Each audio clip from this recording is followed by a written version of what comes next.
ada yang suka mati-matiin mic, ya kan? Nggak ada. Hah? Nggak ada? Nggak ada dong. Abang nggak ikutan Maksudnya rapat? Mbak Puan kan? Saya nggak bilang gitu loh. Ya nggak Pak maksudnya Mbak Presiden. Puan. Di kabinet bayangan Karena- ini kan ada enggak. juga yang lain ya. Ketika sebagai sebuah kepala negara, kepala pemerintahan, dia menata ini semua. Karena persoalan kebusukan itu adalah bermula dari kepala. Kalau Bu Mega tadi kan, kalau Hasto dipanggil KPK, nanti si Kapolri saya datangi. Ini secara prosedural, ini maksudnya gimana sih itu, Bang? Ya, Bu Mega kan merasa bahwa Untuk membuat pernyataan resmi ketika sedang pemeriksaan material. Kok nggak dipakai? Nggak dipakai tapi di luar teriak-teriak. Nggak fair juga dong.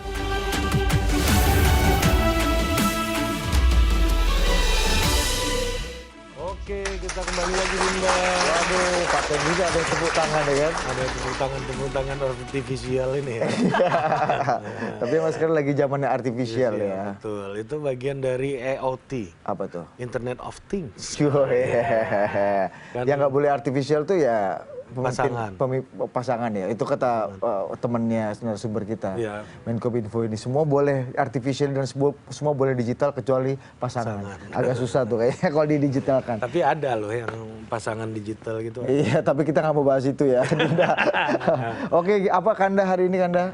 Ya hari ini kita lempar dulu kepada kaset press kita. Betul, karena banyak ini ya, Iya. apa namanya hiruk pikuk di dunia ini. Coba kasih dulu info-info intelijen. Sebelum saya kasih info intelijen, saya mau tanya dulu, ini suasana kebatinan hari ini tenang kan ya? Nggak ada yang marah-marah kan ya? Nggak ada saling sindir kan ya? Itu di acara lain itu ya. Nah, iya coba saya mau bacain dulu laporannya. Karena di pekan ini ada Ketua Umum PDI Perjuangan Ibu Megawati Soekarnoputri yang kembali mencuri perhatian dengan pidato kebangsaannya. Saat didapuk menjadi pembicara kunci dalam Musyawarah Kerja Nasional Partai Perindo di tanggal 30 Juli lalu. Di mana Bu Mega ini kembali menyoroti berbagai hal nih, mulai dari dugaan kecurangan di Pilpres 2024, ada juga penegakan hukum yang dinilai tidak maksimal, sampai-sampai disebut seperti lagi senam poco-poco. Namun yang paling meledak ini ya, adalah Bu Mega yang mengingatkan kalau yang namanya kekuasaan yang waktunya sudah selesai tidak perlu diperpanjang. Nah, ini jadi pertanyaan nih, kira-kira Bu Mega lagi nyindir siapa ya? Bukan sombong, itu yang namanya adalah bahwa nggak ada kekuasaan tuh yang langgeng. Iyalah, mbok ya sudah lah, artinya ya sudah waktunya ya sudah. Saya kan dia nggak ribut, waktu hanya 3 tahun presiden gitu. Ya udah katanya kalah, ya udah kalah. Padahal ya saya tahu benernya ya nggak kalah, gitu aja. Nah, selain soal kekuasaan tentunya ini ya, Bu Mega juga secara khusus menyinggung ancaman hukum dari Komisi Pemberantasan Korupsi yang kini mengarah pada Sekretaris Jenderal PDI Perjuangan Hasto Kristianto. Dan tak main-main, Presiden Republik Indonesia kelima ini mengaku tak akan tinggal diam kalau sampai Pak Hasto ditangkap polisi. Bu Mega bahkan mengatakan akan mendatangi Kapolri Jenderal Polisi Listio Sigit untuk meminta penjelasannya secara langsung. Dimutasi aja takut. Jadi saya bilang sama Hasto, udah nggak usah takut. Nanti kalau kamu diambil, aku pergi ke Kapolri. Aku bilang gitu. Coba pingin apa ngomong si Kapolri itu. Loh iyalah, enak aja. Masukin itu ke media. Saya kan nanya sama ahli tata negara, pengacara. Sebenarnya salahnya saya ini apa toh? Lo iya dong. Coba pikir, coba kalau bisa. Loh, tapi mau ngambil saya pada nggak berani. Lo iyalah. Jadi yang seserannya di sekeliling saya gitu loh. Nah, saya juga udah mencatat nih apa saja yang menjadi poin-poin penting dari pidatonya Bu Mega di Rakernas Partai Perindo kemarin. Ini kita lihat ya. Nah, selain soal pemeriksaan Sekjen PDI Perjuangan Hasto Kristianto oleh KPK, Bu Mega juga mengkritik nih penegakan hukum di pemerintahan Presiden Joko Widodo yang disebut seperti tarian poco-poco. Nah, masih soal penegakan hukum, Bu Mega juga menyinggung soal peristiwa kerusuhan 27 Juli 1996 atau yang dikenal dengan peristiwa Kuda Tuli. Ia menyayangkan belum tuntasnya nih penyidikan hukum dari peristiwa yang menelan korban dan hilangnya aktivis itu. Lalu kalau bicara soal dugaan kecurangan Pilpres 2024, Bu Mega juga bilang ada pihak yang tidak jantan untuk mengakui kecurangan yang terstruktur, sistematis, dan juga masif dalam Pilpres lalu.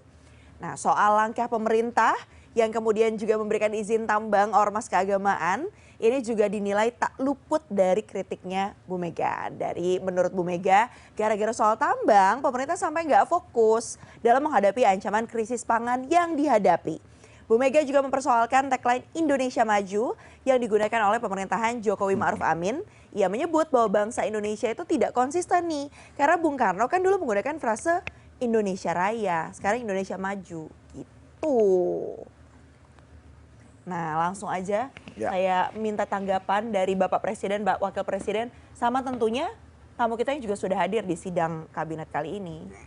Tamu kita hari ini Betul. adalah seseorang, Sesosok yang sangat terkenal di media sosial. ya bukan seonggok tapi sesosok ya kan, sangat terkenal. Dan kebetulan sekali kita bicara mengenai hukum tadi ya, Bu Mega bicara mengenai politisasi hukum, kalau hukum tuh harus lebih adil segala macam. Bahkan katanya ya kalah tapi sebenarnya nggak kalah loh. Gitu.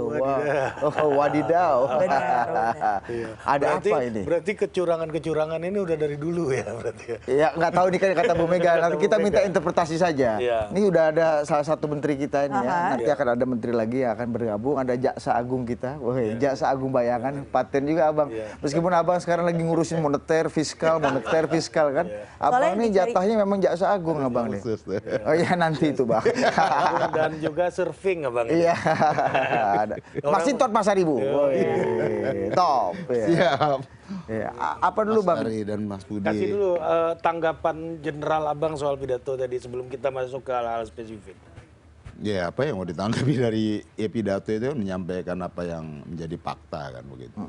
Nah sebagai sebuah seorang politisi dan juga negarawan ya beliau menyampaikan hal-hal seperti itu yang menurut saya ya penting ya disampaikan agar untuk mengingatkan kita ya mengelola negara itu ya harus tetap konsisten. Seperti itu aja. Tadi banyak pihak-pihak yang disentil gitu, bahkan katanya Kapolri nanti saya temui itu, saya tanya katanya gitu. Iya, Padahal kan Mas Hasto kayaknya diperiksanya di KPK bukan bang? Iya, Kenapa kan juga Kapolri yang harus ditemui pernah bang? juga dipanggil oleh kepolisian. Oh ada juga ya. Nah kemudian Bu Mega kan menyampaikan hal bagaimana hukum tadi, hukum itu dirusak oleh kekuasaan. Gitu. Sementara kan hukum itu kan sebagai sarana kita untuk menciptakan rasa adil. Kan begitu ya? Iya benar. Apa yang membuat partai PDI sebagai the ruling party atau partai yang mengusung pemerintahan Jokowi Ma'ruf, partai utama kemarin itu menjadi kehilangan kontrol terhadap pemerintahan yang dianggap yang dianggap menjalankan hukum ugal-ugalan seperti yang dipidatokan oleh Bu Mega tadi. Padahal kan ini rezim yang dilahirkan oleh PDI Perjuangan sendiri, Pak. Iya, ya ketika kekuasaan itu jalan sendiri kan dia nggak lagi mau mendengarkan apapun ya semuanya kan jadi lost control. Iya kan? Ya gimana kita melihat persoalan ya yang paling mendasar itu ya seperti di putusan MK itu kan semua orang bilang tapi kan semua diabaikan aja tuh. Seperti nggak dianggap penting gitu ya, hal-hal yang mendasar tadi, hal-hal yang fundamental seperti tiba-tiba kita mengalami satu fase yang itu sebenarnya nggak ada dalam bayangan kita tuh ketika kita ngomong reformasi, demokrasi ya 25 tahun lalu kemudian seketika itu hilang semua tuh. Tapi menurut abang memang PDI Perjuangan dalam ini Bu Mega itu kehilangan kontrol terhadap rezim yang sudah dilahirkannya sendiri. Ya pasti, ya karena yang dilahirkan tadi itu ya bukan lagi ingin jalan bersama. Kontrol itu kan ada kalau kita pengen jalan bersama. Kalau jalan sendiri ya sudah. Kalau kita kan patokannya bernegara itu berkonstitusi. Berkonstitusi artinya semua aturan itu ada dalam aturan main konstitusi. Nah, bernegara itu juga menjalani etika bernegara, kan begitu. Nah, ketika itu dihilangkan kan kemudian ya apalagi yang menjadi bisa kita kontrol untuk kita ingatkan. Berarti PD Perjuangan nggak bisa lagi mengontrol jalannya pemerintahan yang sudah dilahirkan sendiri ini ya? Ya kan toh jalan sendiri kan.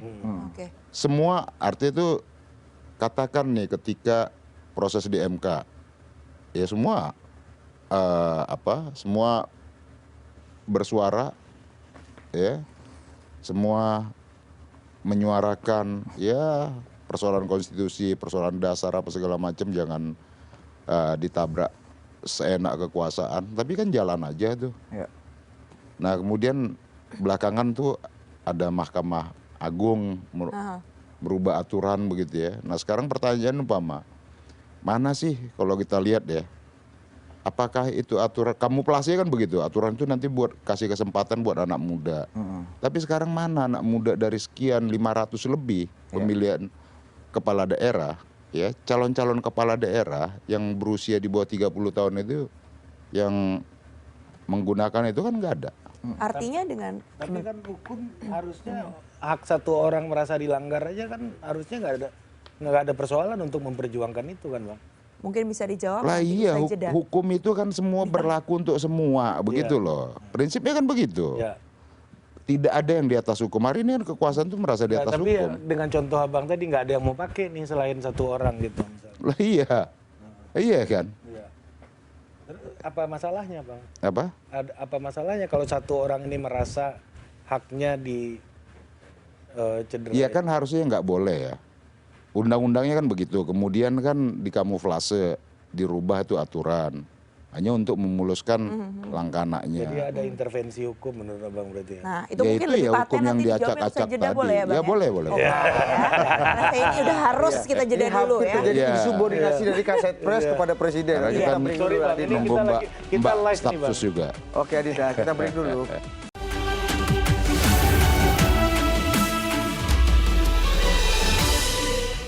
Oke, kembali lagi di Kabinet Bayangan, Dinda. Ya, rapat kabinet kita makin lengkap ya, Iya. Bu Kaset Press, karena sudah ada ini seskap kita ya. Iya. Memang karena beliau saking sibuknya ngurus rapat kabinet ini, datangnya tadi di segmen kedua. Betul, apalagi mau 17-an kan bentar Oh lagi iya, ya. lagi nyiapin apa namanya? Baru mendarat Pas nih ruangan- dari KN. Rapat kabinet di IKN ya. Benar. Paskibraka. Bukan dong, itu BPIP itu. Kirain Raja. buah baki itu kan. Iya, sudah ada sekretaris kabinet Bayangan, ada Sis Grace Natali. Halo Sis Grace, apa kabar? Kalau di istana masih dipanggil Kita sis juga nggak? kesiapan, enggak sih. Enggak ya. Enggak. Kalau Pak Jokowi manggil Mbak Grace ya, Mbak Grace Mbak atau Grace, Sis Grace? panggil. Atau gini nggak salah loh, Sis Grace, ada gitunya bos. Kan dulu kan pidatonya pernah dipanggil Bro Jokowi. Kan? Tapi Enggak, kalau di sana nggak boleh bro dan sis. nggak boleh ya. Kembali Mbak. Kembali Gitu ke ya. Mbak. Default ya, default. Iya, balik ke meskipun dia default. sama bro dan sis ya Mbak dan ini ya Meskipun Mas ya. kadang-kadang sih masih suka kelepasan sayanya sih, karena udah kebiasaan. Oke, tapi kita kan membahas ini ya, bagaimana refleksi kita terkait dengan 10 tahun Pak Jokowi, terutama di bidang politik, hukum, dan demokrasi. Pemantiknya sudah barang tentu. Kemarin kita diingatkan lagi nih dengan pidato Bu Mega. Saya mau tanya ke Bang Masinton, Bang. Sebenarnya pidato Bu Mega dengan banyak sentilan-sentilan dan kritik-kritik Bu Mega yang cukup keras itu merefleksikan wajah 10 tahun politik hukum dan demokrasi kita di masa Pak Jokowi, Pak? Gini, yang disampaikan Bu Mega itu bukan hal yang baru ya. Beliau menyampaikan itu kan selalu dalam beberapa event begitu ya. Bahkan dalam event partai sendiri juga selalu disampaikan kok. Artinya apa? Bahwa kekuasaan itu memang harus diingatkan terus-menerus, Pak. Nah, kalau tadi kita bicara tentang demokrasi dalam 10 tahun ini, kalau kita lihat kan indikatornya itu kan jelas ya. Indeks demokrasi kita itu mengalami penurunan. Kemudian demokrasi itu kan sebagai sebuah sarana dan cara kita untuk mewujudkan keadilan buat masyarakat tadi itu. Secara normatifnya kan begitu. Maka kekuasaan dalam sistem pemerintahan demokratis, dia memberikan memberikan berbagai macam aturan untuk bisa melindungi kepentingan rakyatnya, memenuhi kebutuhan dasar rakyatnya. Itu prinsip negara demokrasi. Ya. Bagaimana pemenuhan standar kebutuhan dasar masyarakat, sandang, pangan, papan, itu bisa dijangkau oleh masyarakat, bahkan disediakan oleh negara. Itu kalau dalam prinsip negara demokrasi sungguhnya. Ya. Demokrasi substansi itu di situ. Pemenuhan kebutuhan dasar, pemenuhan rasa keadilan, kan gitu. Penciptaan rasa kesejahteraan. Itulah prinsip substansi dari demokrasi. Nah, ini kita bagaimana bicara demokrasi substansi bisa kita capai, ya. Demokrasi prosedural aja dirusak kok, begitu loh. Begitu loh. Nah, jadi artinya apa? Demokrasi itu ya memang nggak bisa memahami demokrasi itu, oh ini asal beda. Ya. Bukan sekedar itu. Dirusak itu Demokrasi tanggung. itu adalah bicara tentang pemenuhan kebutuhan dasar masyarakat tadi. Ya. Pemenuhan dasar masyarakat itu apa?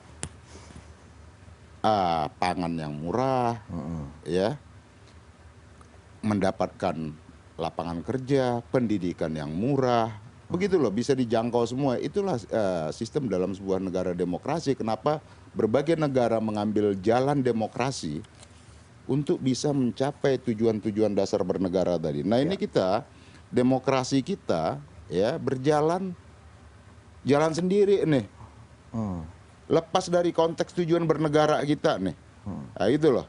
Jadi demokrasi yang menurut saya ini bukan demokrasi gitu loh. Demokrasi yang nggak mendatangkan manfaat buat rakyat, cuman kelihatan ya. Kelihatan seakan-akan oh ini demokrasi. Sesungguhnya tidak, bukan demokrasi. Di tahun berapa Bang demokrasi kita melenceng Bang dalam era pemerintahan Pak Jokowi ini 10 tahun terakhir ini demokrasi kita menurut Abang nih udah jauh panggang dari api dari tujuan utama kita. Ya. Mulai dari periode kedua.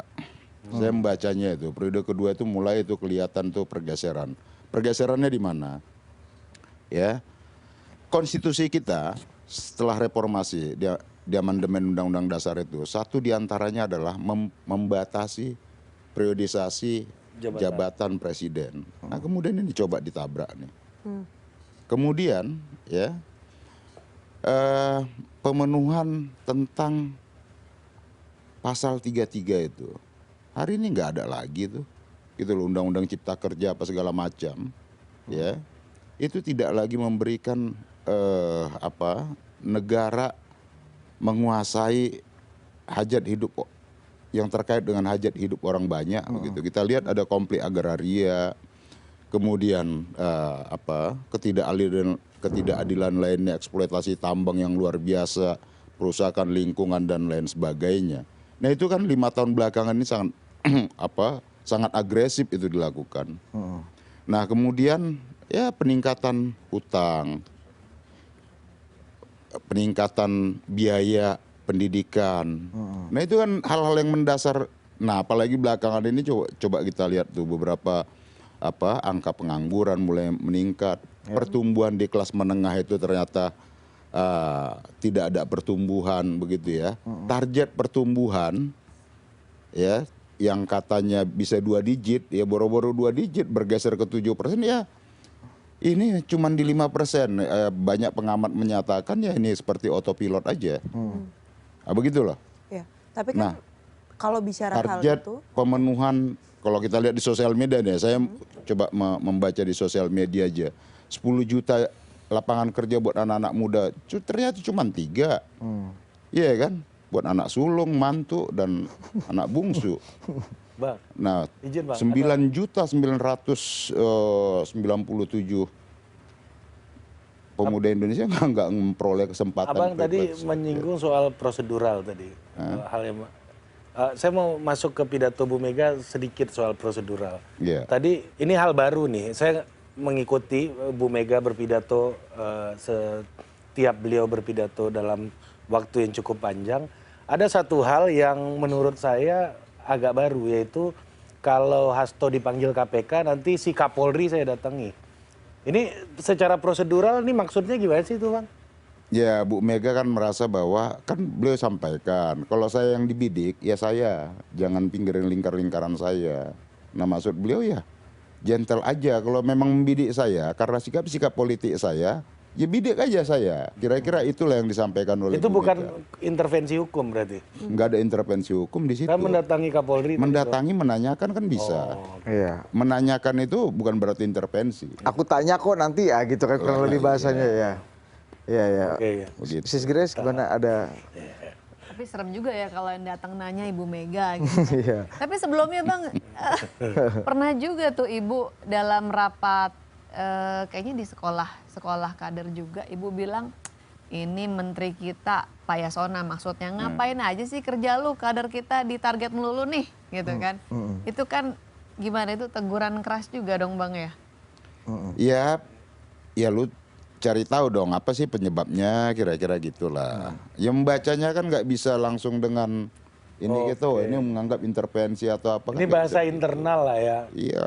Untuk lu cari tahu lebih dalam tuh apa ya? Apa sih Sebab-sebabnya gitu loh. gitu Kalau ya, memang udah. ada hukum itu kan berdasarkan alat bukti. Hukum itu kan bukan karena persepsi, bukan juga karena perbedaan sikap politik. Kan nggak bisa begitu. Ya. Hukum itu ya kalau memang ada yang salah ya silakan proses hukum sesuai dengan bukti-bukti hukum tadi. Ini bukan soal proteksi Bang ya. Jadi kalau menteri kemudian turun juga jadi tim hukum, nggak apa-apa tuh Bang, nggak konflik of interest ya menurut Abang Anda ini? Kebetulan kan Pak Yasona itu Menteri Hukum dan HAM. Jadi tanyakan kan nggak ada konflik of interest dong di situ. Ketika Iya. membela rekannya sendiri Ya. dalam kasus, Ditanya, suruh tanya bukan membela. Kan nggak ada pernyataannya kamu bela dong. Emang di kasus tim apa hukum, misal? Tim hukum. yang Iya. melibatkan KPU itu loh Wahyu. Disuruh tanya lagi ngapain aja dong selama ini, kira-kira gitu loh, apa aja sih, kan gitu. Ya wajar aja dong kalau umpama teman-teman nih yang ada di dalam, ya kan bisa aja kita tanya kira-kira kan begitu ya, ini gimana sih perkembangannya, kan Ya. begitu. Ini Tapi pakai baju resmi partai loh Bang, konferensi pers itu bisa dibaca intervensi langsung justru. Gimana Prosedural. Sis konteksnya Grace gimana? melihatnya gimana kalau melihat? Ya, maksudnya kalau kita bicara tadi ya, Karena banyak yang menganggap bahwa ekspresi Bu Mega yang lebih dari 1 jam berpidato sangat bergelora itu, meskipun bukan partai tapi bergelora, itu merefleksikan kondisi dan cuaca demokrasi dan politik hukum Bang kita. Masinton bilang itu 10 tahun fakta, terakhir. Itu fakta aja kata Bang Masinton, dan melencengnya bahkan sejak di periode kedua gitu. Mbak Sis Grace spesifik gimana? periode kedua nih ya. Iya. Tapi kalau kita dalam hukum itu kan ada dalil ya Bang. Kalau mereka yang meragukan atau menuduh itu kan harus membuktikan. Tapi kan pada hari ini sampai dengan hari ini tuduhan-tuduhan yang sering dibicarakan di media massa antara lain Bang Masinton dan kawan-kawan kan tidak terbukti tuh, hanya Misal? berupa opini-opini.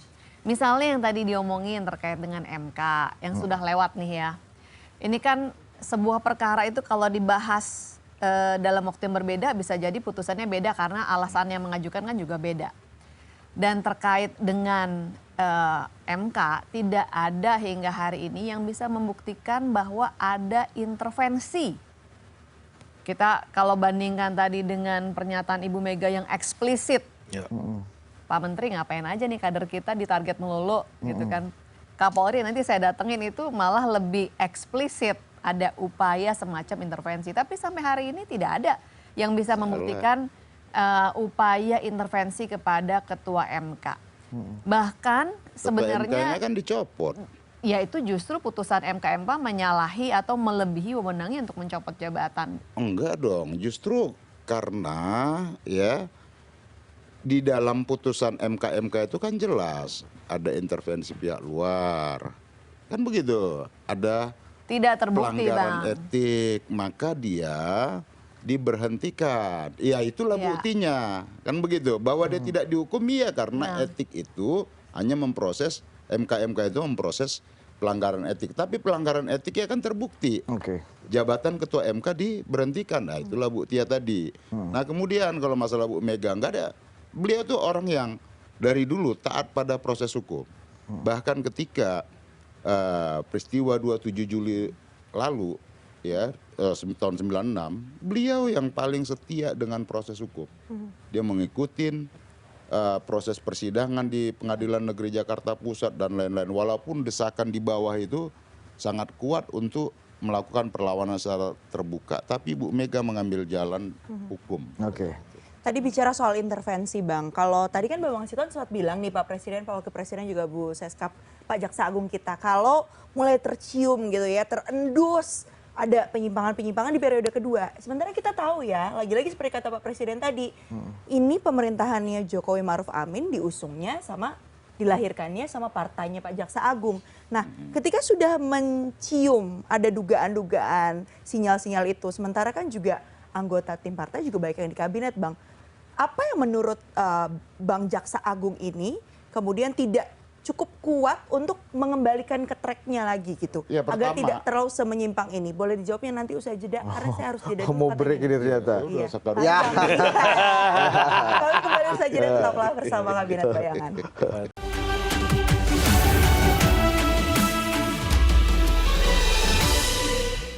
Oke. Iya, silakan Pak. Oke, Dinda. Iya, baik. Pak Presiden. Coba lanjutkan lagi. Jadi intinya poinnya kenapa? Kenapa kok ada Ya kita break timnya dulu, di sana? belum? Enggak ya, bukan ya. Ada semuanya timnya di sana, sudah mencium ada tuh penyimpangan-penyimpangan. Oh iya, Tapi jadi- kenapa nggak dari awal-awal periode kedua gitu loh di intervensinya? Iya. Secara benar Ini gitu. salah satu suster dan bidannya Kita namanya tidak Mas Hinton Pasaribu nih, Dek. Kita selalu menghargai ranah kewenangan presiden, ya, nggak pernah kita intervensi. Nah, kami sebagai partai politik tentu kami ya ingin bernegara itu berkonstitusi, maka kami membatalkan ambisi 3 periode itu. Nah, itulah yang bisa kami lakukan untuk mengawal proses demokrasi ini. Karena apa? Ketika muncul isu 3 periode, dan itu nyata. Jadi itu nyata. Ya, bukan artinya berada di ruang hampa begitu ya. Dan itu nyata. Nah, Bu Mega memiliki sikap tegas untuk menolak itu. Karena apapun, karena bernegara adalah berkonstitusi, maka kita menghormati kesepakatan yang sudah kita tuangkan. Iya. Ya, pasca reformasi, yaitu membatasi periodisasi kekuasaan tadi dalam amandemen konstitusi kita. Kan juga nggak ada bukti juga Bang, Pak Presiden Jokowi juga mengeskalasi atau menginisiasi gerakan ini kan. Apakah 3 periode. itu kan nuansa rumor atau memang Abang melihat Ya sudah jelas, itu ada kajian dari MPR, meskipun tidak secara resmi dibentuk badan pengkajiannya pada saat itu. Kemudian ada 3 partai politik sudah mewacanakan untuk melakukan penundaan pemilu.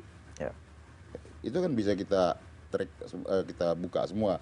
Satu Parpol kan Bang, bukan presiden kan. Iya, Bang? satu partai politik ya, Sis Grace ini di partainya itu mendukung untuk 3 periode.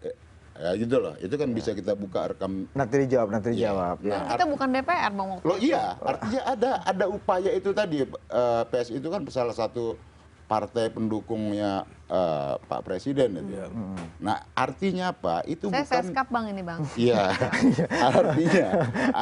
artinya itu bukan berada di ruang kosong. Ya. Nah, tentu sebagai partai politik ya kita menyatakan sikap politik kita agar konstitusi ini tetap terjaga. Hal-hal seperti itu. Ya. yang Nah, kita ngomong-ngomong lakukan. soal menyatakan sikap politik nih Bang Jaksa Agung, ya kan Jaksa Iya, Agung. Jaksa Agung. Jaksa Agung. Udah Ya. 3 periode Jaksa Agung ya. Iya. Seskap, iya. Baru mutasi 2 Kajati tadi. Izin tadi Seskap pagi. mau nanya Bang Jaksa. Kalau tadi dibilang kalau ada betul gitu ya wacana 3 periode lalu langsung dihadang secara konstitusional. Kalau balik lagi ke MK, kan ada juga ruang untuk memberikan pernyataan resmi ketika uji material, tapi kenapa nggak dipakai? Yang mana? Ketika MK urusan cawapres, maksudnya.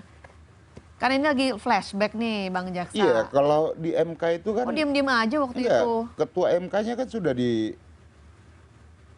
dicopot. Ya. Loh enggak dong, Karena melanggar waktu etik. lagi Habis putusan. pembahasan, Iya. lagi pembahasan uji material, itu kan Iya. diberi kesempatan untuk secara resmi DPR bisa memberikan pernyataan. Abang kan di DPR, saya nunggu-nunggu abang ngomong nggak muncul-muncul itu. Munculnya sekarang terus nih. Ya bukan. Kalau apa yang di MK itu kan persoalan hal yang lain. Tadi kita kan yang kita bahas ini persoalan 3 periode gitu loh. Ya kan lagi flashback semua ceritanya, Bang. Iya. Abang Jaksa.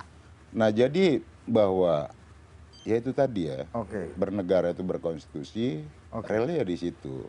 Aku mau geser ke Bu Seskap Iya, dulu lah. Seskap Kita Bu kita Seskap. ya. Kita mau pakai helikopter view dulu nanti Iya, baru iya. kita cacah-cacah Oke. ke dalam. Memang dari 10 tahun terakhir kalau kata Bang Jaksa Agung udah periode kedua aku udah curiga nih kata Bang Jaksa nih. Mulai tuh Meskipun keluar-keluar jalur. Kata Bang Jaksa enak juga aku jadi Jaksa Agung nih kan. Nah, tapi menurut Sis Grace sendiri legacy Pak Jokowi Mbak. oh iya, Mbak Grace, Bu Seskap ini 10 tahun ini apa sih legacy utama Pak Jokowi di bidang politik, hukum dan demokrasi yang disoroti Bu Mega? Kesannya kita udah jauh banget dari lainnya nih. Saya tadi ada setuju tuh pernyataan bagus Abang Jaksa yang mengatakan bahwa substansi dari demokrasi itu adalah pemenuhan kebutuhan masyarakatnya. Betul ya Bang Jaksa ya? Iya, kebutuhan dasar. Pemenuhan kebutuhan dasar. Dan kalau kita catat, Pak Jokowi itu sudah berhasil hari ini angka kemiskinan terendah dalam 10 tahun terakhir, dalam 1 dekade terakhir. Begitu pula pengangguran, kalau tadi Abang bilang pengangguran disebut-sebut, pengangguran kita hari ini lebih rendah bahkan dari 2014. Terus juga terkait misalnya keadilan untuk agraria, tadi disinggung juga oleh Abang Jaksa. Redistribusi tanah hari ini di eranya Pak Jokowi itu lebih banyak bahkan dibandingkan 4 presiden sebelumnya. Belum lagi pembangunan infrastruktur. Jadi kalau bicara angka-angka mungkin rasanya terlalu ngawang-ngawang. Tapi kalau ditanya kepada masyarakat yang antara lain tercermin dalam berbagai survei nasional, ini kan ditanya langsung kepada masyarakat yang merasakan ya, hidupnya lebih baik gak sih? Hidupnya lebih sejahtera nggak? Pemenuhan kebutuhannya baik nggak? Mereka kan lebih dari 75% menyatakan baik, begitu kan. Jadi bukannya kata kita atau rasa-rasa, apalagi kalau merasa udah berpisah jalan. Kalau berpisah jalan agak berat nih, ya kan? Semuanya juga jadi negatif ngelihatnya. Tapi kalau menurut masyarakat yang ditanya dengan jujur, bahkan mereka tidak punya kepentingan politik, nggak ada di dalam partai, ya mereka lah pendapat yang paling jujur menurut hemat kita semua gitu. Dan mereka menjawab puas dengan pemerintahan Pak Jokowi, merasa hidupnya lebih baik. Saya pikir itu yang lebih fair untuk kita jadikan patokan ketimbang pernyataan parsial dari yang punya kepentingan politik. Yang punya kepentingan politik kita dengar juga tentunya, karena kan bagian dari demokrasi ya. Di bidang tadi politik, hukum, demokrasi dan keamanan. Iya. Gimana tuh?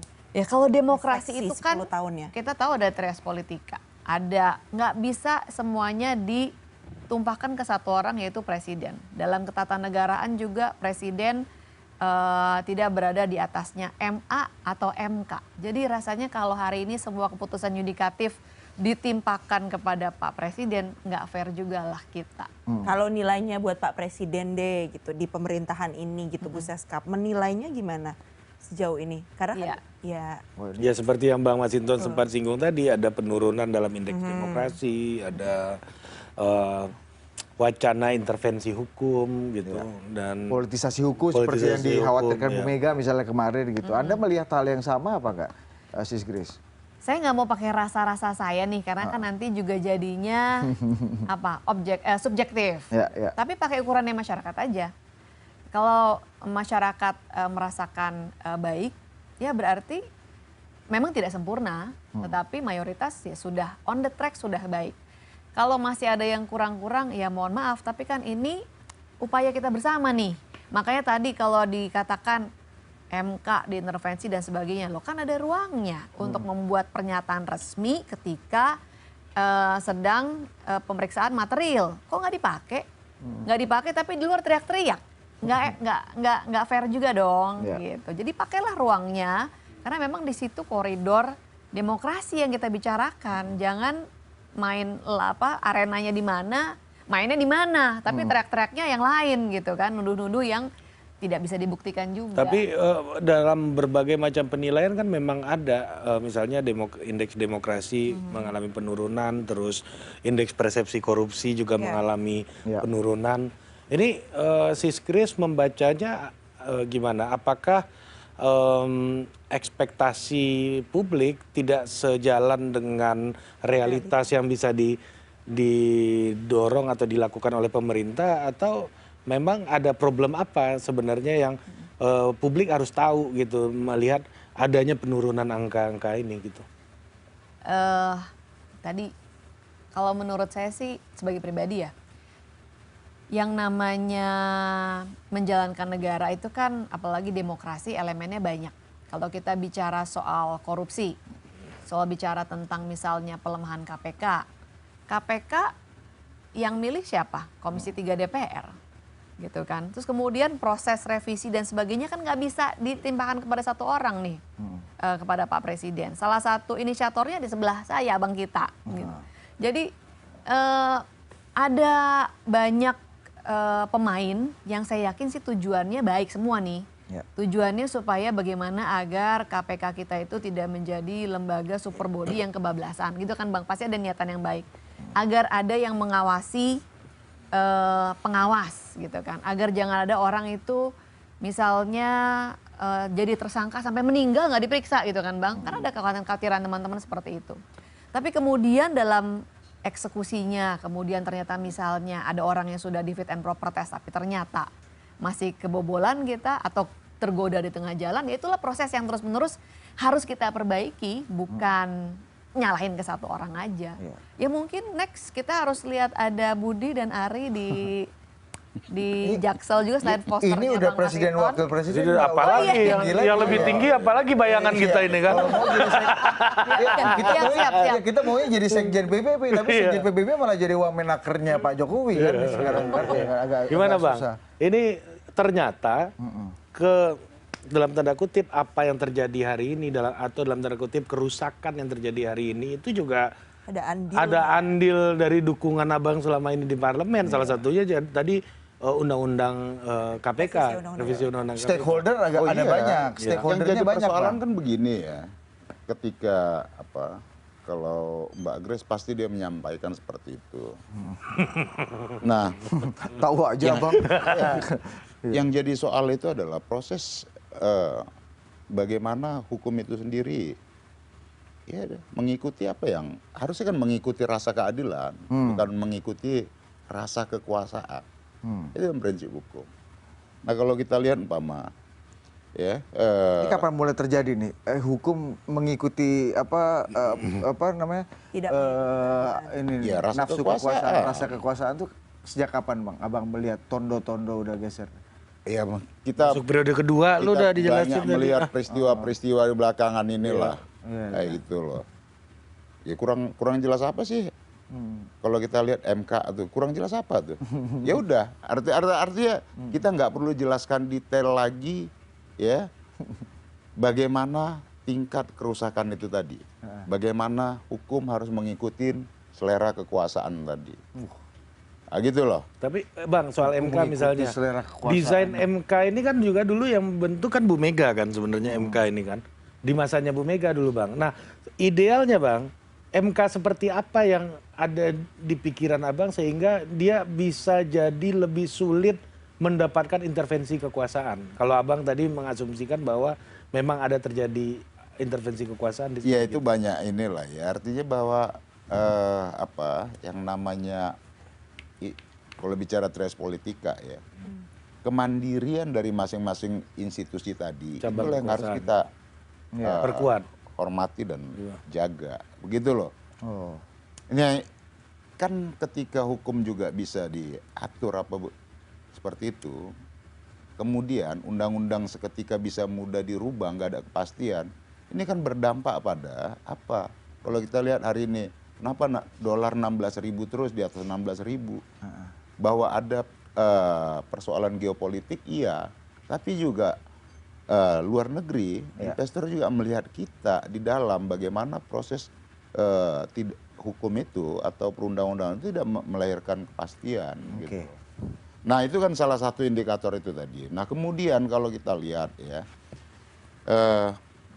bagaimana sekarang hipokrasi politik itu. Serem kali nih. nggak seram, ya memang itu fakta. Tadi hukum mengikuti selera kekuasaan, nanti Sis Grace catat Oh kita iya. jawab di sini ya. Nah, karena Itu tugas Seskap mencatat. Iya, Mencatat. hiperokrasi Iya. politik. Siap, Ya. Nanti mencatat. jadi ratas nih Sis Grace ya. Cek. Ya. Ya, biar siap. dibawa nanti dalam ratas. Hiperokrasi politik itu kan luar biasa. Kalau Apa, kita lihat hari abang kasih definisi dulu. Aku Hiperokrasi nggak- politik. Hiperokrasi Iya, politik. Ya, Gen Z Jaksel belum tentu ngerti Bang.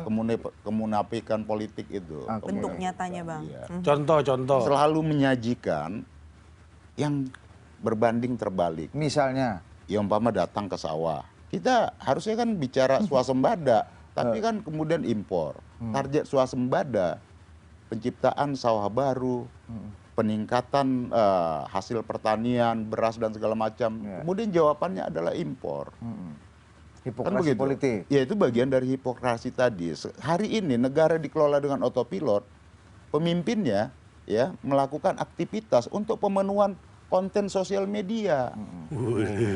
Gitu loh, untuk jadi konten sosial media, headline pemberitaan apa segala macam. Bukan bagian dari penyelesaian persoalan tadi.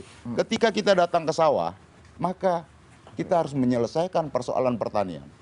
Bagaimana menciptakan sawah baru Ya. dan swasembada tani bisa diciptakan, Suasana pangan, Bang. impor bisa kita kurangi Ya. atau bahkan kita hilangkan. Oke. Ketika kita datang ke ke pemukiman kumuh, bagaimana kita mengatasi persoalan kemiskinan? Bukan Bang. itu yang diucapkan Bang. Apa? Ketika berkunjung atau Ya belusukan itu tadi ke sawah, hipokrasi kan tadi. gitu kan, Bang? Itu hipokrasi tadi, kemunafikan tadi. Cuman datang untuk pemenuhan konten sosial media. Ini termasuk di Tapi bidang bukan. politik dan demokrasi Loh, kita juga ya begitu, itu Bang. dia, itu yang terjadi hari ini. Oke, kita jawab dulu Sis Grace biar nggak banyak-banyak. Ini nanti ada 17 kan kalau diurutin ini ke Catatan bawah. apa tadi itu? Yang Termasuk- pertama soal hukum mengikuti selera kekuasaan. Ini juga yang kemudian di highlight sama Bu Mega. Yang kedua mengenai ini negara ini sangat hipokrit, hipokrasi politik terjadi. Gimana? Gak Sis Grace? sesuai apa yang diinginkan, disampaikan gitu depan Ya. publik sama apa yang terjadi realitanya. Kalau kata Pak Jasa Agung, jaka sembung bawa golok. Nah, Ya, itu bukan dia. jauh sembung bawa. Ah itu Betul. lanjut. Ini Pak Presiden, Pak Wakil Presiden enaknya langsung dijawab sekarang Iya. apa usai jeda aja? Oh, kali ya, kita biar makin break dulu panjang Dinda nih. ya. Iya. Oke, kalau gitu Kita biar break kasih dulu Bu kali ya. Sekretaris Kabinet Biar tambah mencatat-catat banyak dulu. kas kita di APBN, Pak. Ampun. Iya, Oke. penerimaan. Penerimaan ya. Iya. Oke deh. Break dulu Dinda. Kasih dulu Dinda, kita break.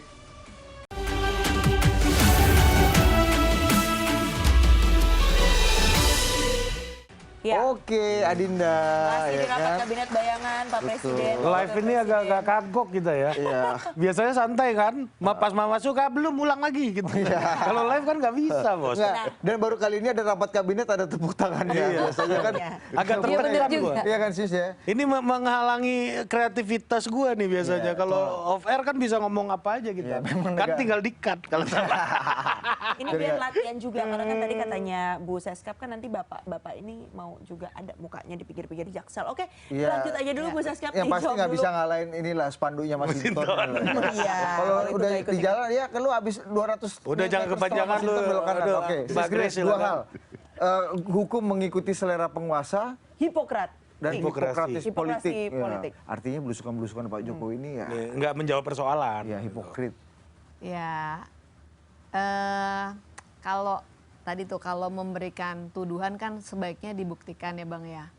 Jadi kalau dikatakan mengikuti kekuasaan ini kalau lagi-lagi kita mengacu kepada putusan MK dan MA dari segi ketatanegaraan kan Pak Presiden itu tidak di atasnya MK dan MA. Jadi segala keputusan MK dan MA ya lebih baik ditanyakan langsung kepada lembaga yudikatif tersebut lah. Ya. Nah kalau dibilang Karena presiden nggak cawe-cawe di situ ya, nggak Mbak ya. cawe-cawe dan tidak ada buktinya sampai sekarang kan itu kan hanya ucapan-ucapan pihak-pihak tertentu yang mungkin belum bisa move on dari pilpres mungkin tapi bukan abang kita pastinya. Oh, dia mau move on sebelum pilpres sudah move on dia, Bang. Terus. Terus kalau Pak Presiden belusukan kan emang udah dari dulu Bang, udah dari zamannya wali kota sampai sekarang pun belusukan nasional. Gitu. Iya.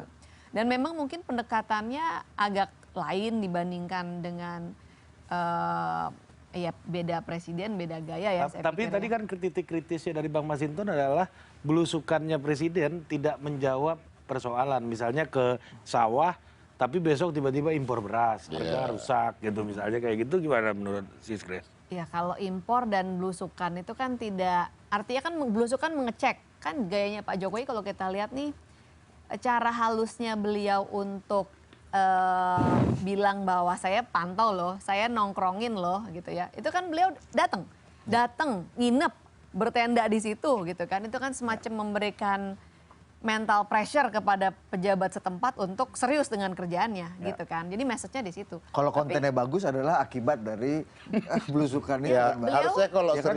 serius ya. Kalau dimakna itu serius, harusnya kan kita bisa swasembada sekian tahun nih. Nggak lagi impor beras setiap tahun dan mengalami peningkatan setiap Tapi tahun. kan dari Pak Harto Ya. juga kita belum swasembada Bang setelah Dua kali doang. Iya, setelah dua kali itu. Satu kali itu. Lah iya, janji artinya kan ini- swasembada. Harusnya Iya. kan Problem lintas rejim nih Bang. janji itu yang harus dikerjakan, difokuskan Oke. di situ. Nah, gitu loh. soal belusukan kembali lanjut Ya. lagi Sis. Nah. Soal belusukan itu kan bagian dari keterbukaan informasi publik aja Bang. Sekarang ini kan orang nggak cuma lihat TV ya, tapi juga lihat podcast ya kan, lihat sekarang malah anak-anak yang sekarang dapat berita tuh dari TikTok gitu kan, bukan dari kanal-kanal yang resmi lagi. Jadi aneka kanal lah supaya masyarakat itu tahu apa yang dikerjakan oleh Bapak Presiden. Saya pikir sih sah-sah aja sih Bang. Kalau Ibu Mega mau TikTok kan boleh juga mungkin. Iya, kalau dalam konteks itu sangat sah. Tapi output dari itu yang nggak ada. Begitu, itu yang kita sebut hipokrasi politik tadi. Nah kemudian kalau kita lihat nih ya, saya mengkontraskan dalam beberapa Beda hari gaya ini kok lah. disebut hipokrit Bang, sih. hipokrasi sama memang belum menuntaskan atau belum tuntas pekerjaan gitu janjinya Batasnya, itu. Bang. Iya, batasnya gimana Bang? Hipokrasi kan betul-betul lu palsu nih kalau ya kan? bicara Ya, memang- swasembada pangan kan Bang, kita berarti harus berpikir memang lahan pertanian kita ini nggak bisa dikelola lagi secara kecil-kecil, harus industrialize. Dan Iya. baru kita bisa mencapai economic scale untuk bisa punya alat-alat yang canggih gitu kan. Kalau sekarang kan satu lahan kecil dimiliki oleh satu keluarga, belum lagi ntar kalau diturunkan dipecah-pecah lagi, ya jadi nggak economic scale. Tapi kan Kalau hari ini begini Pak loh Presiden ya, udah punya kalau- namanya hilirisasi. kalau Yang itu- sebelumnya kita nggak punya. kalau Bang. itu- Downstreaming itu nanti akan menghasilkan, mohon Kalau- maaf Pak Jaksa, Iya. boleh nggak nih seskapnya nyelesain Boleh, dulu? Boleh, kasih dulu. Dengan adanya hilirisasi, downstreaming itu akan menjadi sumber pendapatan baru yang bisa membiayai aneka program Bang, termasuk kebutuhan pangan misalnya. Jadi ya Oke. memang ada problem yang nggak bisa dituntaskan dengan cepat. Tadi Pak Wapres ya. Wapres kebetulan masih Wapres, Mbak. Masih Wapres, belum ya. kudeta militer. Ya. Oke. Nah, saya bisa ituin ya. Iya. Kalau 2 tahun, baru 2 tahun itu boleh. Kita kasih penjelasan seperti itu. 10 nih. Iya, ini masuk tahun ke-10. Kok ini masih impor terus? Kan begitu ya. Ya. Ini kan kita Itu soal durasi pangan, waktunya Bang. sudah cukup tadi. Soal politik dan demokrasi deh, soal hukum deh. Oh iya. Tadi, ini Ya hukum, khusus nih. coba kita lihat hari ini. Ya, bagaimana tuh, apa sih kritik masyarakat hari ini terhadap penegakan hukum kita? Seperti nggak ada panduan terhadap instrumen hukum itu sendiri. Ya, begitu loh, umpama yang namanya dalam meritokrasi sistem di institusi hukum itu sendiri, nggak ada lagi tuh, begitu loh. Umpama contoh di Peran presiden di mana, Bang, kepolisian di situ? dan lain-lain apa? Ada peran presiden di situ. Presiden, Atau kontribusi yang presiden, pada. dia adalah memimpin birokrasi pemerintahan nih. Oke. Dia juga memimpin penegakan hukum. Nah, contohnya apa Bang yang meritokrasinya bermasalah di institusi kepolisian tadi Abang sempat. Ya, coba kita lihat aja umpama, bukan hanya di kepolisian, di instansi lainnya juga. Nggak ada lagi itu yang namanya, bisa aja ujuk-ujuk parameter apanya tuh ya kan berjenjang tadi ya. Dari level sini bisa tiba-tiba jadi eselon berapa begitu. Seperti itu. Nah, kemudian ya dalam sisi kita bicara keadilan. Nah, gitu loh. Bagaimana apa yang menjadi persoalan di masyarakat hari ini? Hukum itu hanya tajam ke bawah, tumpul ke atas. Nah, kultur itulah yang masih muncul sampai saat ini. Nah, itu kan harus ya, ketika sebagai sebuah kepala negara, kepala pemerintahan, dia Ya. menata ini semua. Karena persoalan kebusukan itu adalah bermula dari kepala. Kalau Bu Mega tadi kan kesannya misalnya Abang memakai lebih progresif abang nih pidato abang barusan. daripada Bu, pidato. wah itu gua nggak berani tuh. Nggak berani, saya ini. Gua nggak Kalau berani. Pak Presiden boleh tapi Boleh kan Boleh. dia bebas negara bayangan ya kan. Enggak sampai pembusukan ngomongnya, Bos. Iya, Bu makanya Mega kan KPK-nya aja KPK bayangan kalau dia Bu kan. Mega kan nggak sampai pembusukan ngomongnya. Iya, gitu. tapi gini Bang, artinya kalau yang kita endus atau Bu Mega endus lah soal kasus Mas Hasto gitu, Sekjen PDI Perjuangan. Ini kan kesannya yang kita tangkap, wah ini ada semacam tadi seperti kata Abang, hukum mungkin mengikuti selera kekuasaan atau bisa dibilang politisasi hukum. Nah itu gitu. Bu Mega sampai situ tuh. Iya. Nah, iya. Kalau ditambahin Bang Mas itu. Ini lebih tambah ekstrim. pembusukan, Iya. gitu loh maksudnya. Abang melihat ini jadi gejala sistemik nggak dalam masa pemerintahan ini gitu? Kita bicara warisan kalau Pak Jokowi. hukum itu ya udahlah tegakkanlah tanpa pandang bulu. Juga menyangkut waktu. Kan begitu ya. Nah, Emang kasus Mas Hasto tuh ada nuansa Ya, bau anyirnya Bang? tiba-tiba- Bau anyir politik? ya kalau mau selesaikan dari kemarin selesaikan aja kalau memang ini gitu loh. Kalau memang ada kasus yang terkait beliau begitu, nggak usah dimuncul-munculkan seakan-akan diulur-ulur begitu ya, selesaikan aja. Itu yang prinsip hukum itu kan dia cepat, berkeadilan dan memiliki kepastian itu. Udah prinsip cocok Abang hukum. jadi jaksa agung nih kalau kayak Ya gitu. tinggal kita periksa aja. Ya, jangan sampai dia menjadi bom waktu yang mau diledaki Lah kapanpun iya, gitu loh maksudnya. menjadi tabungan kasus yang seakan-akan Bisa dibongkar kapan aja. Iya, Itu kan gejala itu nggak ada kepastian. gejala itu Abang lihat dalam waktu periodisasi tertentu kelihatan atau ini masih ini aja apa kekhawatiran Abang masa depan aja? Jadi kalau kita lihat ya, ada upaya seperti itu. Nah, itu yang kita udahlah, nggak boleh lagi lah menggunakan cara-cara seperti itu. Begitu loh, kalau dalam konteks hukum tadi ya. Ya. Sis Grace gimana Sis Grace? Kalau penanganan agak lama itu kan bukan dari dulu Bang, dari zaman kapan-kapan. Makanya tadi saya bilang ada tuh orang yang udah jadi tersangka sampai meninggal nggak pernah diperiksa. Begitu jadi tersangka, stroke nggak pernah diperiksa sampai meninggal gitu kan. Nah iya, itu yang sudah Itu kan ditersangkakan udah- itu. Iya. Nah kalau ini kan Atau jadi- orang Kadernya Abang juga diperiksa masih di dicari ini, nih sampai nah, sekarang nih gitu-gitu Bang loh. keberadaan. Iya. Artinya jangan suuzon lah Bang. Enggak, kita nggak seujon. Jadi gini loh, Mbak Grace, saya juga paling malas itu umpama begini ya. Bicara tentang kekuasaan dianggap kita nggak move on. Padahal kita menyampaikan fakta. Bagi saya pemilu udah selesai. Begitu loh. Tapi balik-balik ngomongnya Presiden MK akan mulu. berakhir 20 Oktober. Tapi ketika kita bicara tentang fakta-fakta, jangan dibilang kita persoalan move on tidak move on. Bagi saya udah selesai itu. Justru kalau kita masih kembali ke situ, kitanya yang nggak terima dengan kenyataan tadi. Nah, hari ini ya kita mau coba merefleksikan ini perjalanan pemerintahan ya, agar ini menjadi ke depan tidak terulang kembali. Saya berharap Pak Prabowo tidak lagi mengulangi hipokrasi politik yang sekarang dimunculkan ini. Kalau kita lihat kemarin Pak Prabowo sebagai presiden terpilih, saya salut. Bagaimana beliau membangun komunikasi dan diplomasi yang itu memang ya kalau ya saya bukan memuji-muji ya, saya melihat lebih ada isinya. Kita lihat presiden yang definitif.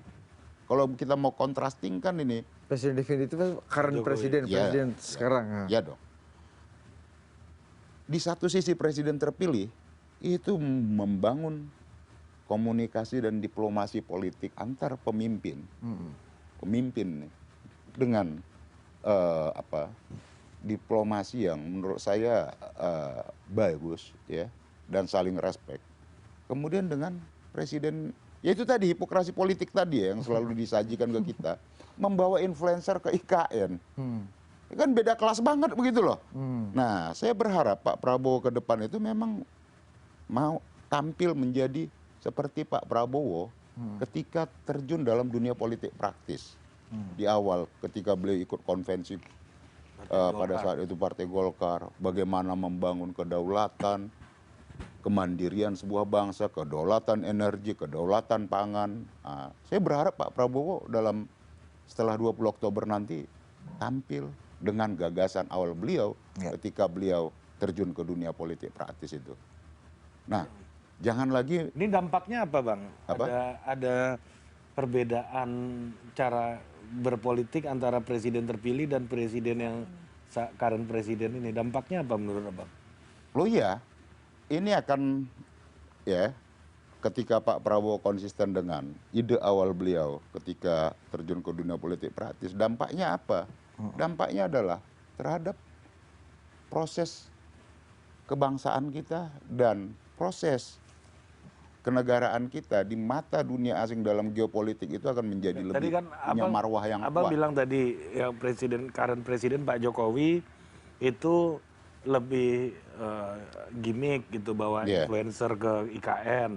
Tapi Pak Prabowo diplomasi yang cukup baik kata Abang tadi. Oh iya, Nah, berkelas Dengan gitu loh. pemimpin Iya. negara lain. Iya Dengan kan? pemimpin negara lain. Nah, ini dalam waktu tersisa ini akan ada dampaknya nggak dengan dua style yang berbeda tadi ini? Ya paling tidak begini, dampak dalam waktu dekat ya mungkin nggak ada. Tapi kita bisa melihat style kepemimpinan dari Pak Prabowo, ya, yang itu dia punya kelas tersendiri dan berbeda dengan gaya presiden sebelumnya, gitu.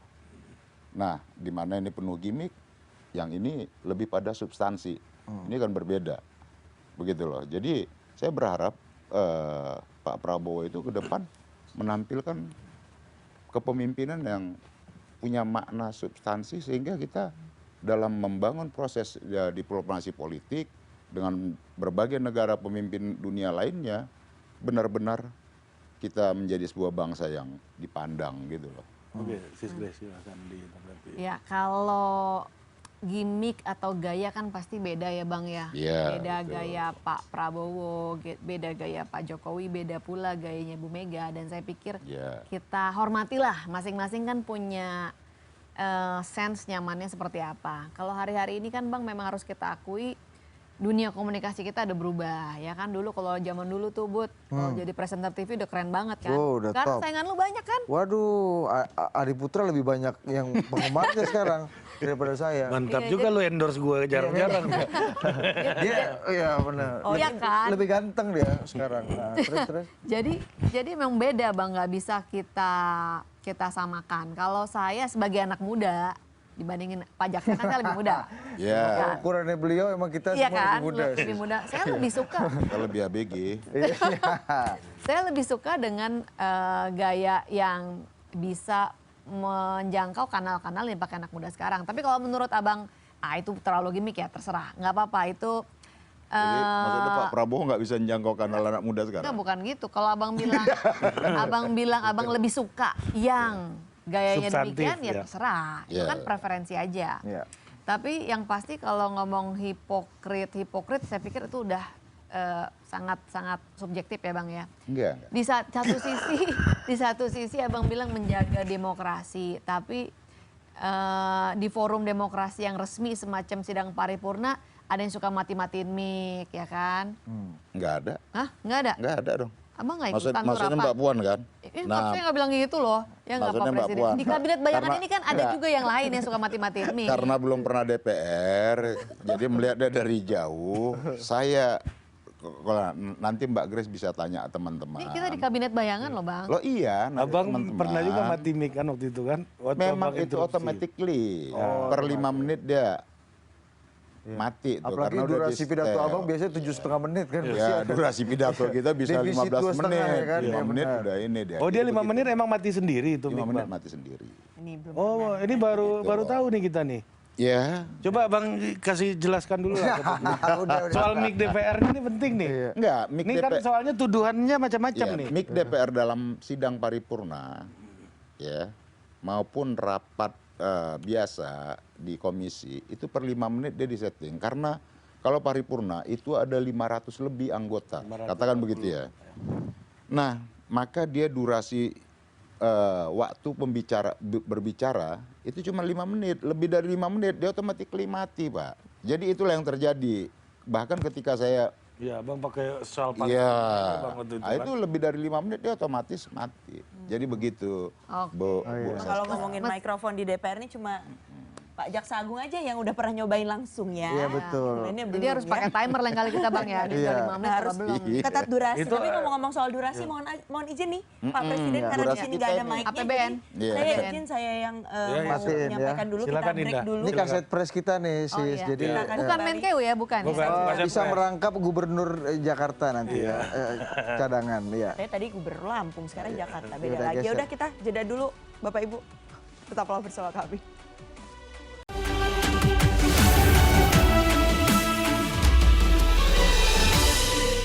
Oke, kembali lagi Dinda.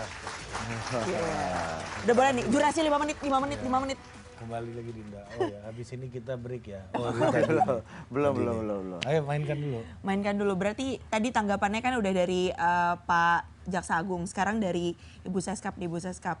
Kita bicara lagi secara umum kalau refleksi 10 tahunnya Pak Jokowi dengan kondisi yang ada saat ini. Ada isunya kan banyak gitu ya, Sis Grace ya. Ada dinasti katanya Pak Iya. Jokowi selama 10 tahun Legasinya ikut nih. mendesain bagaimana kedinastian Jokowi di politik ini juga ada, dan katanya sih orang-orang menganggap bahwa ini menyumbang indeks demokrasi turun, soal masalah hukum dan macam-macam gitulah ya. Gimana Sis Grace melihatnya, gimana secara substance sebenarnya, lagi-lagi legacy Pak Jokowi untuk demokrasi kita ini apa sih sebenarnya dalam 10 tahun terakhir? Izin saya mau jawab Agak tambah panjang, dengan boleh. perspektif sebagai pelaku ya. Ya, Sebagai pemain. pemain. Pemain yang mungkin sama kayak Bang kita ini, ya kalau saya kan backgroundnya wartawan ya Bang ya. Iya. Nggak punya darah biru politik. Modal juga pasti terbatas. Harus fundraising betul-betul. Saya pikir Abang juga ngalamin lah itu. Ya memang kan nggak gampang ya Bang. Betul. Nggak gampang, sehingga hari ini memang kalau kita mau ngakuin talent pool kita tuh nggak banyak loh. Apalagi kalau kita bicara pilkada, kita butuh 500-an lebih kepala daerah.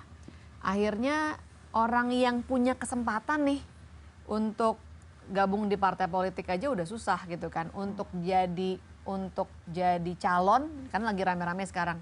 Pasti rata-rata dimintain survei dong gitu kan. Survei aja bisa keluar 100-an di depan paling enggak ya kan. Kalau kabupaten tarifnya 160, kalau provinsi bisa sampai Ya. 600. Ini yang ngomong Sekretaris Kabinet Junto, mantan Direktur Eksekutif Lembaga Survei tertentu Nah. ya. Kan harga sekarang beda. Jadi kan, valid. nggak ngikutin lagi harga. Udah inflasi. Oh udah sejak- inflasi ya, dari dulu segitu. Makanya dia konsumen sekarang, bukan klien. Tergantung responden juga. Nah jadi memang nggak banyak orang yang punya kesempatan atau mau buang uang gitu untuk spending Ya. di kegiatan yang namanya politik. Akhirnya ya mungkin mereka yang lebih punya kenalan gitu ya, paling nggak ada jaminan gitu ya, kalau saya punya survei agak bagusan jangan dibohongin dong gitu kan. Kita sering dengar tuh, gue sih dulu ngalamin ya, Ya. klien yang surveinya bagus udah jadi kepala daerah, kemungkinan menangnya tinggi, Ya. ternyata uangnya diambil oleh ketum partai, dukungan nggak dikasih. Waduh. Oh. Gitu. Ini kena- kan jamak mungkin ya, Abang mungkin lebih banyak pengalaman soal begituan gitu. Jadi nggak banyak orang memang di Republik ini yang kalaupun punya duit gitu ya, Ya. mau spending di tempat yang seperti itu, returnnya belum jelas dan bisa juga dibohongin orang Ya, gitu kan. ketidakpastian sangat Ketidakpastian, tinggi. ya. Ya. Apalagi kalau ya kan orang kan kalau mau bisnis pasti hitung-hitung dulu bisa balik modal nggak misalnya. Ya. Jadi akhirannya dengan talent pool kita yang sedikit, biaya politik yang makin mahal, bahkan kabarnya nih Bang yang terakhir pemilihan legislatif yang lalu itu biayanya tambah tinggi. Sis Grace habis berapa kemarin? Saya sih nggak banyak karena kan pemilih Berapa? saya relatif pasti jauh lebih sedikit dibanding orang-orang. Iya. Gitu. Karena pemilihku kebetulan adalah kelompok yang lebih terdidik, bisa dijangkau oleh medsos. Oke. Gitu. Iklan Jadi Facebook, Loyalisnya iklan juga net, banyak nih ya. kayaknya. jadi ya mungkin terbantu juga karena sebelumnya kan udah aktif di media dan sebagainya. Jadi ada modal sosial. Tapi buat orang yang enggak, akhirannya ya terbatas pilihannya gitu. Jadi hari ini kalau kita mau menuntaskan masalah-masalah yang tadi disebutin, apakah itu dinasti gitu ya. Iya. Ya talent pool harus diperluas gitu kan.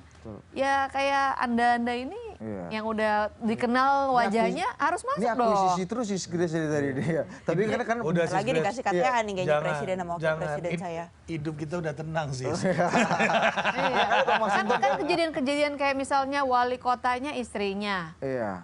ketua komisinya suaminya. Itu kan Betul. di mana-mana banyak. Tapi artinya kan kompetisi kita ini berantakan betul kan. Akhirnya orang nggak bisa berkompetisi gitu loh. Apa demokrasi kita prosedural tapi secara substantif tuh kompetisinya nggak ada kan sebenarnya dengan fakta yang Siskri sebutkan tadi. Apalagi Bang Masinton sering banget bicara keluarga, keluarga demi keluarga, demi keluarga, gitu-gitu. Akhirnya tadi prosedurnya ada tapi substansinya sebenarnya nggak demokratis. Memperluas. Iya. Demokratis sih sebenarnya, tapi mungkin pemilihnya gitu kan. Kan ada, saya lupa nih angkanya, cuman ada sebuah kajian bahwa harusnya itu one man one vote diberikan ketika minimum pendapatan per kapita tuh udah sekian. Saya lupa nih angkanya Oh, nih. itu, Ada kajiannya. Pak Bud. Pak Bud, Dan ya, kita ya, memang Disertasi masih Pak di Bud. bawah itu. 6.000. Sehingga 6.000, akhirnya 6.000 ya. 6.000 Sehingga akhirnya dolar sekarang per kapita. demokrasi kita transaksional banget gitu kan. Jadi ya ini PR kita bersama lah gitu kan. Nggak bisa ditumpahin ke satu orang bahwa hari ini talent pun kita sedikit. Akhirnya yang terekspos orang yang punya jalur adalah orang yang mungkin punya koneksi itu jadi di mana-mana. Yang pasti. Coba aja dibongkar yang kalau Nah. sayap-sayap partai yang anak-anak mudanya itu Iya. pasti bapak-bapaknya orang tuanya semua yang di DPP. Betul. Anaknya semua jadi yang sayap mudanya. Jadi telunjuk tangan ke orang-orang ke Pak Jokowi dan keluarganya itu nggak fair juga menurut Sis Grace. Nggak fair untuk banget. masalah Karena hal itu ini gitu. terjadi di mana-mana dan itu PR kita bersama harus dituntasin sama-sama. Makanya jangan alergi sama politik. Justru kita yang suka protes-protes ini masuk dong jadi pemain, jangan cuma jadi komentator doang. Bang, PR bersama nih Bang, masalahnya Pak Jokowi jangan tunjuk ke Pak Jokowi dan keluarga. Beda, aja. beda. Bukan lulus soal Jokowi. Beda. Gimana Kanda? Ya. Jadi Kanda kalau Jaksa Agung. di negara seperti Amerika aja, anak ke bapak itu ada. Tapi ini melalui proses dan tidak ada merubah aturan. Kalau ini tidak berproses kemudian merubah aturan. Aturan negara loh, undang-undangnya pasalnya dirubah gitu loh. Nah ini kan secara vulgar secara telanjang ini. Ini abang lagi ngomongin yang mana nih dipertontonkan. Bang Jaksa nih? Ya dari mulai MK, Mahkamah Agung, gitu loh. Bang, Nah, kalau itu tadi. MK itu kan tidak mengubah umur. Umurnya tetap, tapi ada syarat. Tidak hanya umur dong, nggak fair dong orang hanya dilihat dari segi umur itu kan diskriminatif. Tapi juga ada pengalaman kerja yang bisa diperhitungkan. Dan harus elected. MK itu undang-undangnya kan awalnya syarat untuk menjadi presiden dan wakil presiden minimum usia 40 tahun. 40 tahun. Begitu loh Mbak Seskap. Mbak Seskap. Yoi. Nah, kemudian karena belum cukup 40 tahun maka dirubahlah ke MK. Kan begitu. Bang, ini kan Kemudian- namanya ada open legal policy. Open di legal mana policy. dibolehkan selama itu sesuai dengan rasionalitas, moralitas, dan ada keadilan yang tidak intolerable. Iya. Di mana masa Bung Karno aja zaman dulu udah bilang kan Bang, berikan aku Nah, 1000 aduh. orang tua ya. Iya. Maka akan ku Udahlah ya kan? kalau perdebatan Bung Karno kita di aja situ. mendukung anak muda, masa kita hari gini masih patokan hanya umur Bang. Dan umur nggak dirubah Ya, loh Bang. No problem. Yang dirubah aturan, merubah aturan hanya Nggak untuk dirubah umurnya. Tapi Bang, aku mau nanya nih Bang. Abang kalau aturannya nggak diubah, Bang yakin kompetisinya fair? apa? Kompetisinya fair nggak kalau aturannya nggak diubah kemarin? Yakin Abang? Urusan nggak fair, ya. Kalau tanpa merubah aturan itu kan persoalan dinamikanya. Tapi yang paling fatal itu adalah merubah aturan. Nah, tapi kalau bicara mengenai dinasti atau Apalagi itu tadi dikatakan pengki-pengki. Mbak Grace, Iya. open legal policy. Open legal policy itu ada di DPR.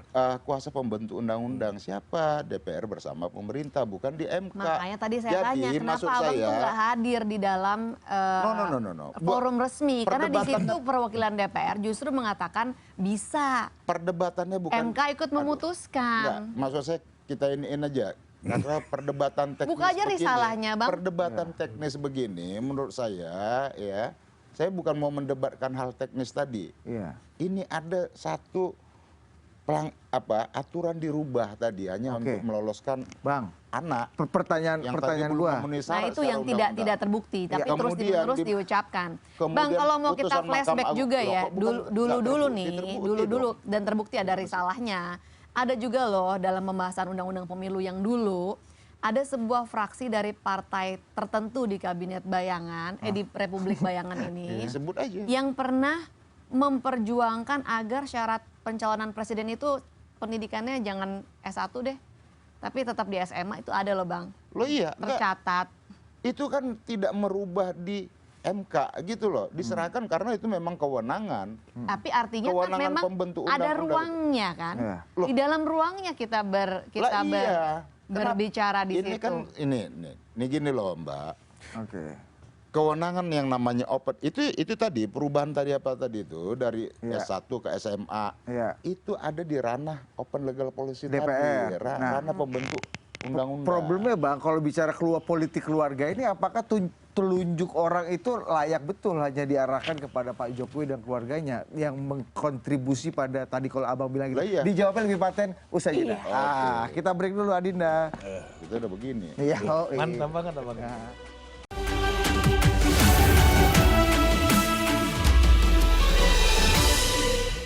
Oke, Dinda, kita langsung aja. Iya, Dinda kasih Bang poin. Masinton. Layak nggak tadi kerusakan-kerusakan itu ya, termasuk soal keluarga yang Abang sering kali ngomong, itu telunjuk orang-orang dialamatkan ke hidungnya presiden. Ya memang hari ini kan begitu. Apa yang disampaikan oleh kalangan kelompok kritis, baik akademisi, budayawan, guru besar, mahasiswa, kan semuanya ke situ kan. Ke presiden, Lah presiden iya. paling bertanggung Dan jawab. faktanya kan begitu. Lah, nggak tahu, menurut Lah, Abang itu. Ya bukan fakta, kalau fakta kan bukan kita nggak tahu orang itu, bukan fakta yang tersembunyi kok. Iya kan, putusan MK itu jelas. Kemudian putusan MA yang sampai sekarang dicarikan tempat, apakah Jakarta, apakah Jawa Tengah, apa kemana begitu. Iya kan.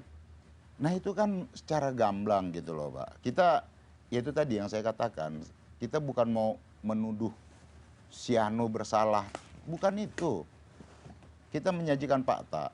Nah kemudian dari fakta ini supaya ke depan nggak boleh lagi nih pengelolaan negara itu atau kekuasaan menggunakan kekuasaannya untuk kepentingan diri dan keluarganya. Itu nggak boleh. Nah artinya apa? Biarkan ini semua berproses. Bahwa semua memiliki hak yang sama, iya. Tapi ya aturan itu diberlakukan untuk semua, bukan untuk kepentingan anak dan keluarga. Begitu loh Pak. Itu yang disebut hari ini itu ya menyuburkan praktek dinasti. Kenapa? Karena tidak melalui sebuah proses dan melanggar syarat yang ditentukan undang-undang dan kemudian undang-undangnya dirubah untuk itu. Berapa persen Pak Jokowi sebagai variabel menyumbang tadi penurunan dan macam-macam itu dalam konteks ini Bang, yang Abang bilang tadi? Kontribusi itu, ya kok berapa persen ya? Iya, kontribusi Abang, kontribusi Pak Jokowi. Ya semuanya Pak. Kalau yang bertanggung jawab kan ya 100%. Tapi gini bang, saya terusik tadi abang, Iya. saya tanya soal kalau aturannya nggak diubah, abang yakin nggak kalau itu fair? Ternyata ini lihat dinamika segala macam tadi abang sempat bilang. Artinya bang, ada persoalan kita yang lebih dari soal MK ini menurut saya. Jangan-jangan selama ini memang tidak ada pembenahan dalam sistem kompetisi kita, pembenahan dana partai politik kita yang kita tahu.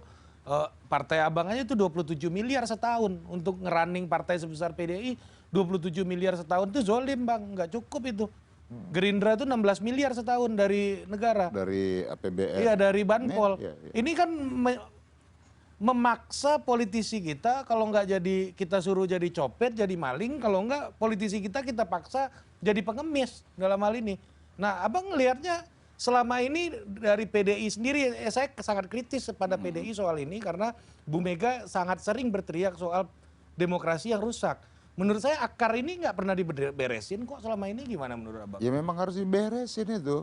Ya kita coba ya, dalam konteks PDI berkali-kali menyampaikan ya dari evaluasi kita terhadap perjalanan sistem politik kita.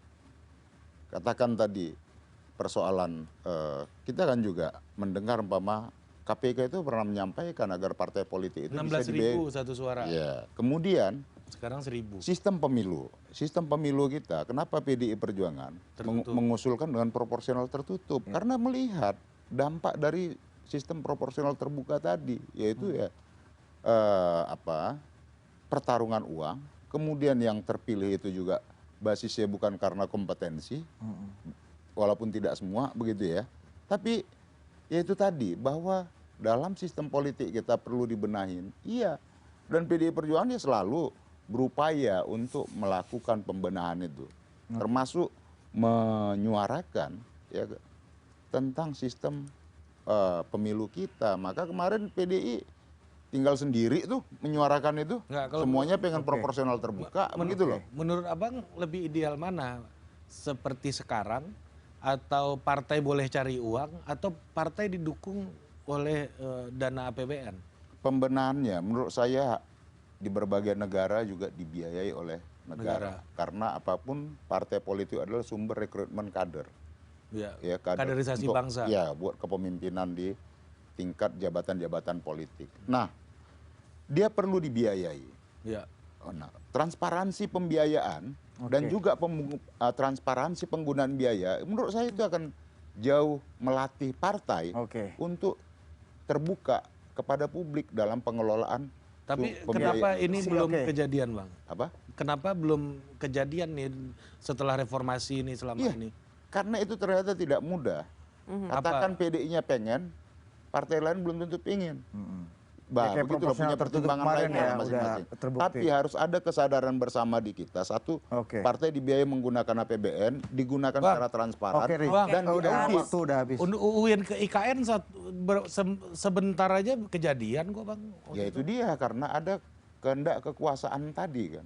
Dan kekuasaan yang merasa di atas negara ini hari ini. Dan disetujui oleh PDIP juga. Iya, karena di atas negara tadi. Kekuasaan yang suka ada dan tiada Bu Seska, gitu. kasih dulu highlight terakhir nih untuk sapu bersih nih hari ini. Highlight terakhir. Kalau menanggapi soal pendanaan partai sebagai pimpinan partai juga oke juga tuh. Kan ini Pak Presiden baru ada doa zikir bersama, di mana di situ ada permintaan maaf yang saya pikir ini saya ya pribadi melihatnya sebagai upaya beliau untuk rekonsiliasi juga, closing yang baik. Kayak namanya manusia pasti ada salah-salah, kan nggak mungkin sempurna.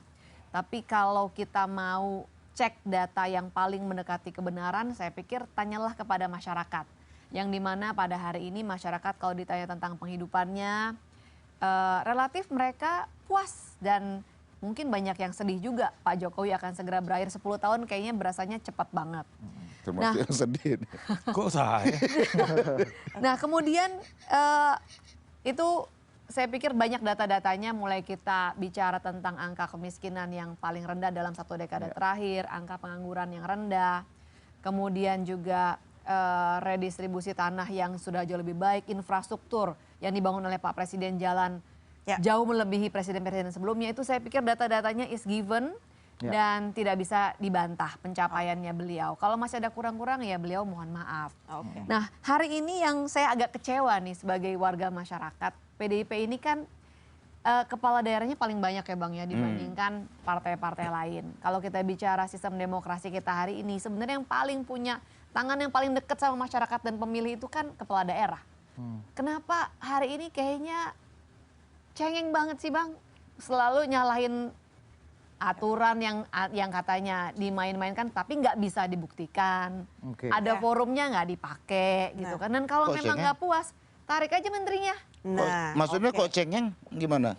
Ya itu. Kalau presidennya nggak suka, ya ganti aja orang ke prerogatif kok. Nah tadi ya tentang dalam konteks kapasitas, kan bukan presiden yang dalam nggak relasi suka. dalam relasi manusia. Yang komplain kan abang melulu nih, ditarik dong menterinya. Masalahnya gini Bang Masinton izin dan Sis Kris, dalam relasi kita dengan penguasa produser yang ada di belakang juga itu timpang ya karena durasi sudah habis ya. Tapi APBN kalau perlu gimana?